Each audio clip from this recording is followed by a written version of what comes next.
여러분 오늘 뜨겁게 찬양하셨습니까? 여러분들의 그 뜨거운 찬양의 열기가 또 이렇게 저를 땀을 나게 하고 있는 것 같습니다. 상당히 보이실지는 모르겠지만 정말 많은 땀을 흘리고 있고요. 또 그렇게 이제 뜨겁게 찬양하신 것이 정말 하나님께로만 올려지고 하나님께만 영광 돌려졌기를 간절히 바랍니다. 네, 저희 어제 그 편지를 써보신 적이 있으실 거라 생각이 듭니다. 또 이제 옛날에 연애를 많이 해보신 분들이라면 이 편지와는 절대 떼어놓을 수 없지 않나 라는 생각이 듭니다. 요즘 같은 경우에는 사실 편지를 쓸 일이 많지 않습니다. 연애를 하더라도 단순히 메신저, 카카오톡이나 혹은 문자나 이런 메신저를 통하여서 서로 소통하고 또 서로 소통하지, 사실은 편지로서 나의 그 손으로 이렇게 하나하나 글씨를 써가면서 편지로 소통을 하는 경우가 매우 드문 것 같습니다. 그러다 보니까 이제 두 가지 단점, 두 가지의 약점이 생기기 시작하는 것 같습니다. 요즘 아이들, 저를 포함한 이 시대를 살아가고 있는 청년의 때를 살아가고 있는 아이들의 두 가지 문제점은, 첫 번째로는 글씨를 굉장히 못 씁니다. 악필이 되어가고 있고요. 저 역시도 굉장히 악필인지라 제가 쓴 글씨를 저도 보기 싫을 정도로 심각한 악필을 보유하고 있습니다.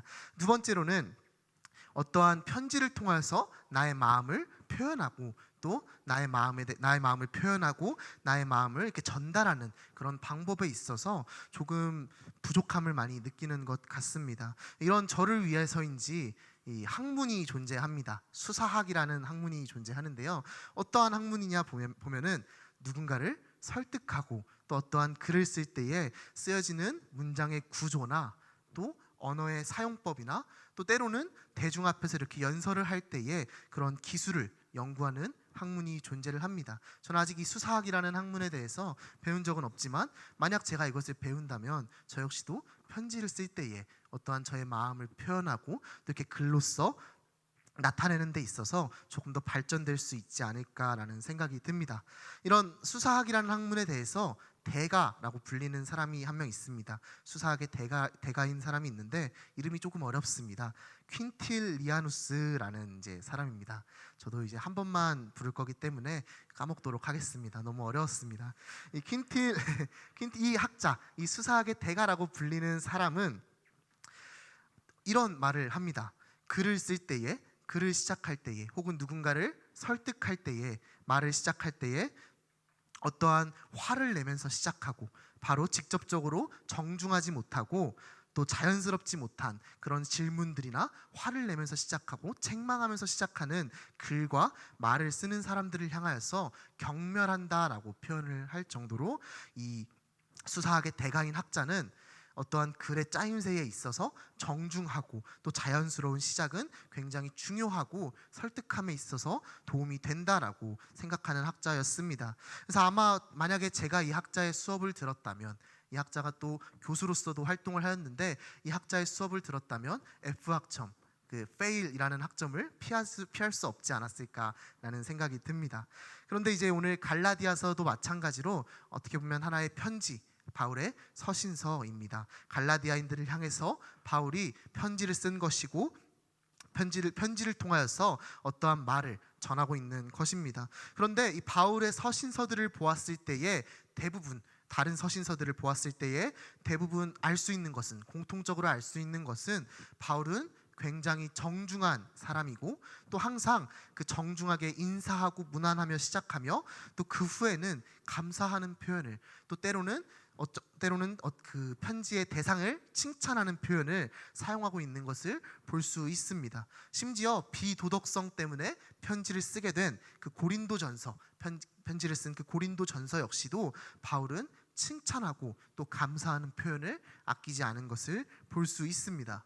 그러나 이 갈라디아서는 조금 특이하게도 바울이 문안하며 시작하나 어떠한 칭찬도 감사하는 표현도 나오지 않고 바로 책망하는 표현부터 나오고 있습니다. 어떠한 칭찬도 없고요. 바로 계속해서 가르치려고 하는 것입니다. 그래서 만약 아까 말씀드린 그 학자가 이 바울의 편지 갈라디아서를 봤다면 저와 마찬가지로 F학점을 받지 않았을까라는 생각이 듭니다. 그래서 이제 문안하고 나서 어떻게 시작하고 있는지가 갈라디아서 1장 6절에 나오고 있는데 우리 같이 먼저 보도록 하겠습니다. 1장 6절입니다. 그리스도의 은혜로 너희를 부르신 이를 이같이 속히 떠나 다른 복음을 따르는 것을 내가 이상하게 여기노라. 아멘. 이는 분명히 아까 말씀드린 그 정중하고 또 자연스러운 시작은 아닌 것처럼 보입니다.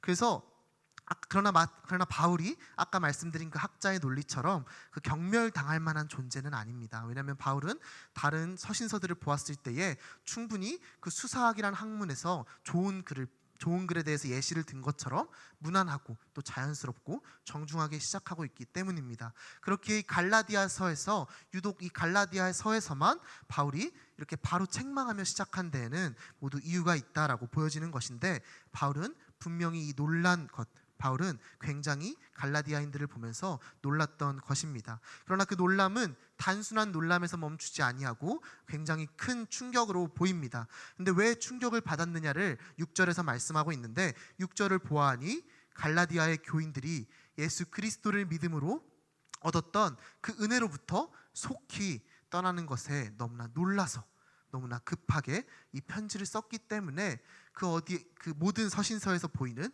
감사의 표현도 또 칭찬의 표현도 이곳 가운데 이 갈라디아서에는 보여지지 않고 있는 것입니다. 즉 굉장히 너무나도 중요한 문제였다는 것입니다. 그래서 이 으스레되는 감사의 표현들이 존재하지 않고 바로 책망하면서 나오고 있는 것인데, 심지어 바울의 그 놀람, 얼마나 놀랐는지는 영국인들이 굉장히 재밌게 표현하고 있습니다.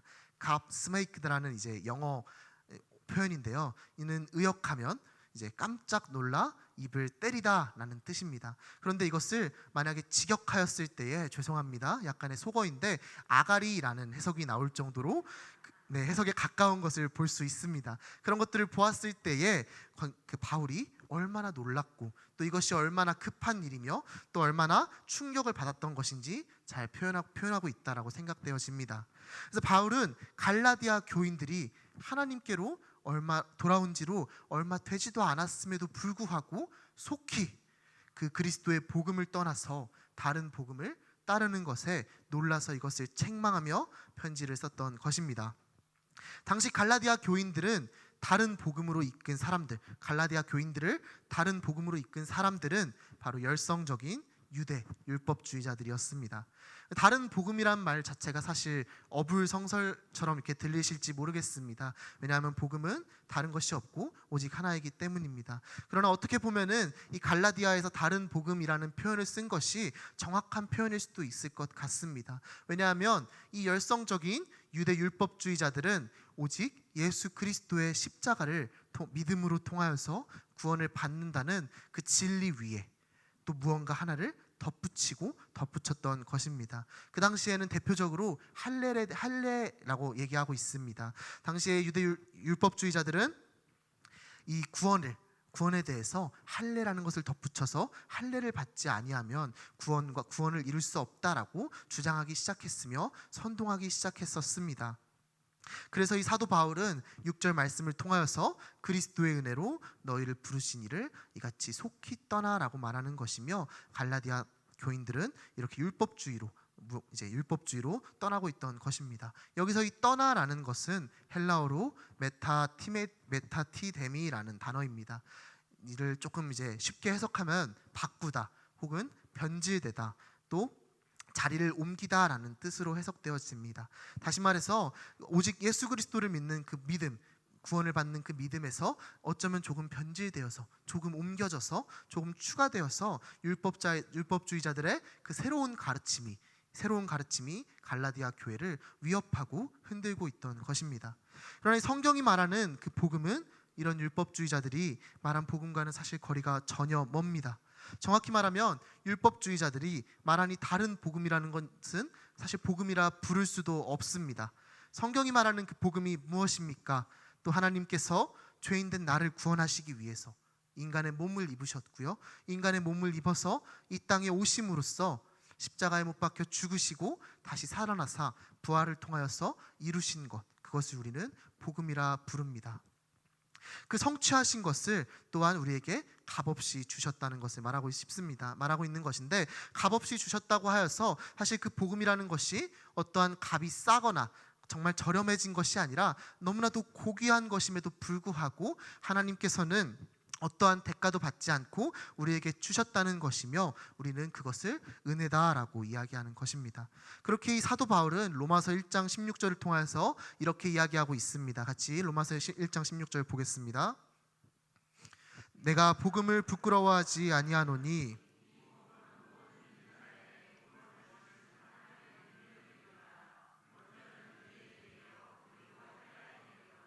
아멘. 다른 복음이란 말은 존재할 수 없는 이유를 무엇이라 말하고 있냐면 복음을 믿는 자에게 구원을 주시는 그 하나님, 내가 어떠한 행동을 통하여서 구원을 이룰 수 없다는 것을 말하는 것입니다. 이 16절 말씀을 보니까 모든 믿는 자에게 구원을 주시는 하나님의 능력이 됨이라 먼저는 유대인에게요 그리고 헬라인에게로다라고 말하고 있는데 이것은 첫 번째로는 유대인에게요 헬라인에게로다라는 것을 보았을 때에 먼저 알 수 있는 것은 이 복음은 사람을 가리지 않습니다. 우리의 모든 상황과 환경에 따라서 달라지는 것이 아니라 모든 사람들에게 동일하게 주어지는 은혜라는 것이며 두 번째로는 하나님의 능력이 됨이라 구원을 주시는 하나님의 능력이 됨이라 라고 말하는 것을 보았을 때에 우리의 힘으로 얻는 것이 아니라 아까 말씀드렸듯이 은혜로 거저 받았다는 것을 이야기하고 있는 것입니다. 그러나 당시 율법주의자들은 이러한 복음의 완전성을 믿지 않았고 이것을 믿는 그 믿음이 흔들렸던 것입니다. 또 그것을 흔들렸기 때문에 계속해서 다른 것을 추가하고 다른 복음을 가져와서 이야기했던 것입니다. 그래서 아까 말씀드렸다시피 이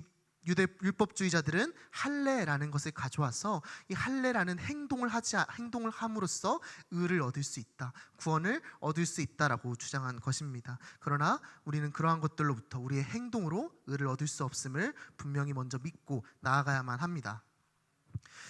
그런 아까도 말씀드렸지만 이 갈라디아인들은 이러한 복음의 완전한 능력을 믿지 못하였고 하나님의 은혜로 말미암아 거저 얻은 것임을 믿지 못했습니다. 그렇게 당시 갈라디아 교회는 이 진리 위에 다른 복음으로부터 흔들렸고 그 다른 복음 그것이 흔들리자 때로는 그 할례를 받은 사람이 할례를 받는다는 것이 사람의 의가 돼서 그것이 나의 잘남이 되고 나의 어떠한 의가 돼서 그 의를 기준으로 사람의 의를 기준으로 할례를 받지 않은 사람을 정죄하기도 했고 또 판단하기도 했으며 그 사람의 믿음의 정도를 논하고 구원을 논하는 그런 오류를 범하고 있는 것입니다. 그러한 선동이 이루어졌던 것입니다.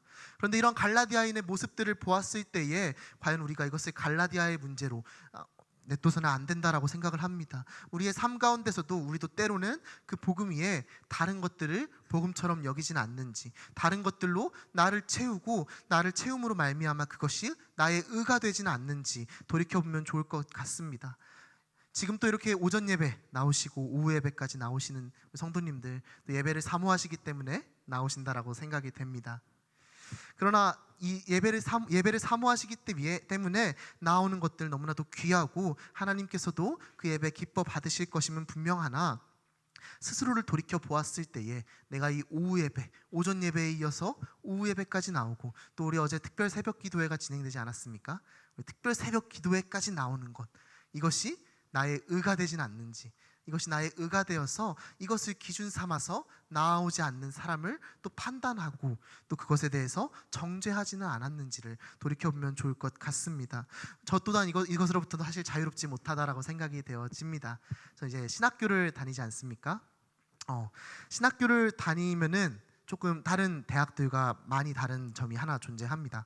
이 신학교는 어쩌면 조금 재밌는 부분일 수도 있겠는데요. 이제 들어갈 때 이 대학에 등록을 할 때에 교회 출석 보고서를 이제 제출을 해야만 이제 들어올 수 있습니다. 그렇기 때문에 사실 이 신학교에 다니는 모든 학생들은 모두 교인입니다.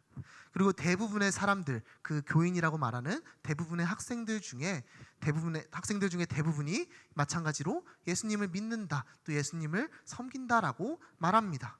또 심지어 더 나아가서 그들 중 대부분은 교회에서 한 역할, 뭐라 할까요? 청년부 리더도 하시는 분들도 많고 이렇게 좀 중요한 중직을 맡고 계시는 분들도 많습니다. 또 다양한 활동을 하고 다양한 봉사를 하시는 분들이 많습니다. 그런 사람들이 모여서 이 신학교에 모여 있습니다. 그런데 이 신학교에는 신학교다 보니까 조금 특별한 제도가 존재합니다. 저희는 매주 4회 예배가 진행이 됩니다. 화수목금 이렇게 예배가 진행이 되어지는데 저희가 이것을 어떠한 일정 횟수를 채우지 못하면은 졸업을 하지 못합니다.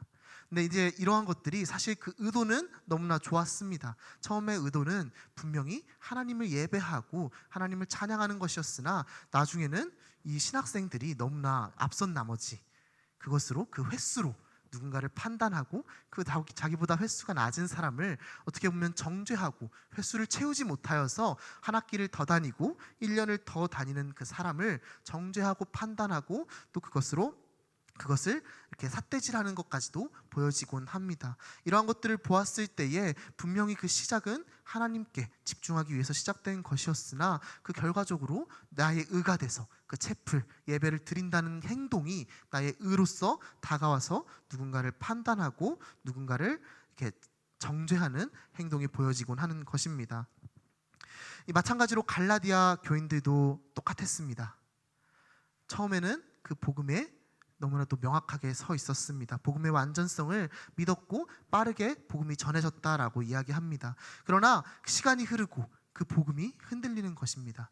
그러자 이 불안한 갈라디아 사람들은 다른 것들을 찾기 시작합니다. 나의 행동으로 인한 것, 나의 어떠한 고행적인 것들, 어떠한 나의 그 예배의 횟수나 또 어떠한 나의 섬김의 자리나 아까 말씀드렸다시피 그런 할례 같은 율법적인 것들, 전통적으로 해왔던 것들 그런 것들이 다시금 나타나며 구원받기 위해서는 그런 것들을 지켜야 한다라고까지 또 그리고 그것이 각자의 의가 되어서 또 그렇지 않은 사람들 그런 것들을 지키지 않는 사람들을 정죄하고 또 판단하는 단계까지 이르렀던 것입니다.